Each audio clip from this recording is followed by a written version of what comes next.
za mu ci ba ba an gane abin da nake nufi yawa saboda haka abun yana da wuya a nan ƙasa da idonmu muna gani abubuwan da ake yi ba daidai ba ne to don wani abokina a Lagos ya auri wata yarinya daga abin nan can eastern Nigeria to baban ya kira shi zuwa Azuma don farin ciki da cewa dan shi mutumin Lebanon ne shi mutumin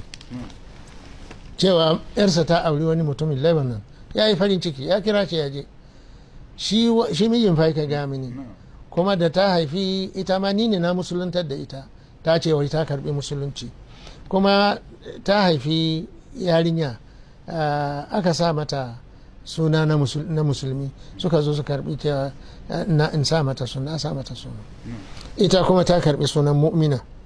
to amma me ya faru shi ya tafi wurinsu aka yi abinci aka kawo masa ya fara ci ya ga abun ya saba da abin da ya saba sai ya tambayi su wannan naman menene suka ce nama mai kyau ne fa mai kyau ne to sai dai abun da ran shi da ba su gaya masa ba sai uban ya ce masa ai ba wani abu kare ne amma wannan wanda aka rena shi mai kyau ba wani abu ba to ya ce na tashi na je bayan gida ina ta amai ina ta mai na wahala sannan na samu kaina to kaga wannan ai ba za mu zo mu ce ya halatta gare mu ci ba saboda haka a takaice dai idan mutum cikin kiristoci yana nan kan addinin annabi isa yanda magabatansu lokacin da annabi ya zo suna kai din nan ko da tahrifi da tabdili ba mu damu ba to muna iya cin abincinsu inda mun bukace shi in kuma ba bukata ba sai su yi abinsu mun ma mu ci namu ba ai ba wani abu sai mu ci namu su masu ci nasu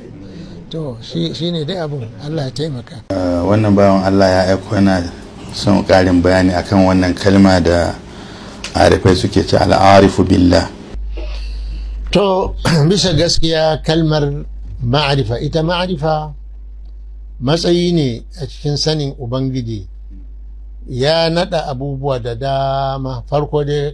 mutum ya tashi musulmi bayan ya tashi musulmi ya balaga cikin tsanaki da hasken imani ya balaga babu laifuffuka ko kuma da ya tuba in ya samu tuba ya ci gaba da kuma tuba dai an santa mutum zai bar laifi zai niyyar ba zai sake yin ta ba kuma inda kwai haƙƙin wani a wurinsa kuma zai barta a lokacin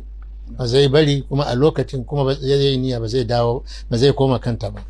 sa'annan akwai haƙƙin mutane akan zai mayar sai dai haƙƙi ya rataye da abin da ba za a yi hakuri da shi ba kamar sharrin iyalai da sauransu to wannan sai ya yi tuba a tsakanin shi da Allah ya dinga yi wa wannan mutum addu'a har kiyama ta tashi ko ma'ana dai har ya mutu